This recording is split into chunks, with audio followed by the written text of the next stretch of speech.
Still loving that Mustang I gave you, kiddo? Grandpa's voice cut through the barbecue smoke like a blade. Everyone turned.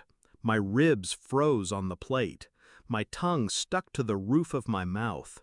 I didn't answer. I looked at Mom. She blinked once, twice. Then she smiled, too fast. Oh, Dad. She sold it. Needed the money for school. I stared at her. That was the moment I knew she was never going to admit it. So I pulled out my phone, unlocked it, scrolled to the audio file labeled Tuesday 11:14 a.m., and I hit play. The sound of my parents' voices spilled into the backyard, loud, unfiltered. Dad, just sign the title. She doesn't need to know. Mom, it's just sitting in the garage. He won't notice. We'll transfer it to Jake. Flip it before she comes home. Lawn chairs creaked. A beer bottle clinked against concrete. The family went dead silent. I watched my mother's smile collapse. 3 months earlier, I was sitting in Grandpa's garage when he handed me the keys. First car I ever bought new, he said. Restored it myself. It's yours now. A '67 Mustang Fastback, cherry red, immaculate. I cried, not just because of the car, but because he trusted me with it. Me, the black sheep, the quiet one, the one who always felt like a visitor at her own dinner table. He gave it to me, and I promised him I'd take care of it. But the next week, when I went back to pick it up, it was gone.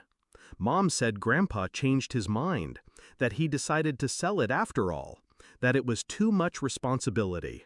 I believed her, because I wanted to. But then Grandpa called, confused. Why didn't you ever thank me for the Mustang?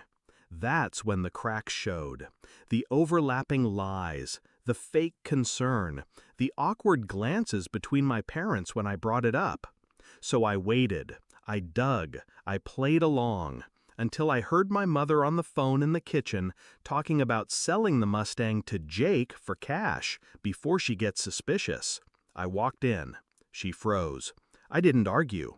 I just walked out and left my phone recording in the hallway. I kept it quiet. Let them think they'd won. Let them smile at me like they hadn't gutted a promise that wasn't even theirs to break.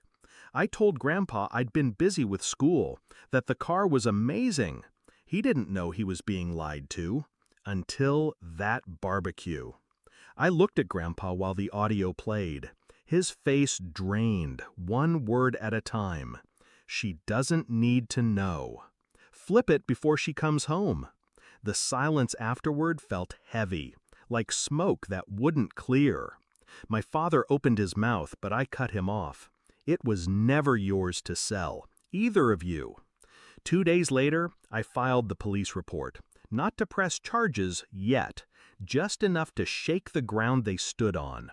The Mustang had been illegally transferred using Grandpa's forged signature. I showed him the proof. He stared at the documents like they were written in fire. He called the dealership himself, reclaimed the car, reported the fraud. The Mustang came home. To me.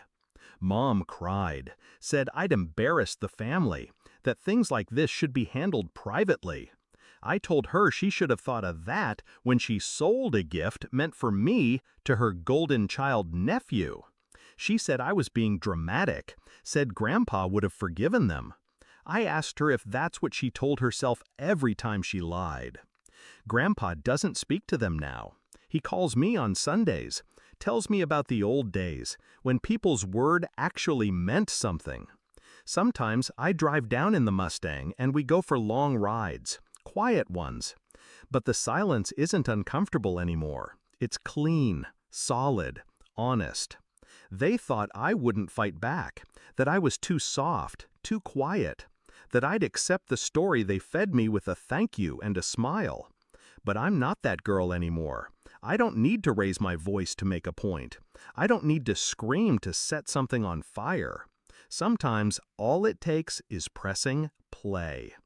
So when people ask me what happened at that barbecue, why my mom won't look me in the eye anymore, why the family group chat hasn't been the same, I just say, That was the day I stopped letting people steal what was mine and started giving them the silence they earned.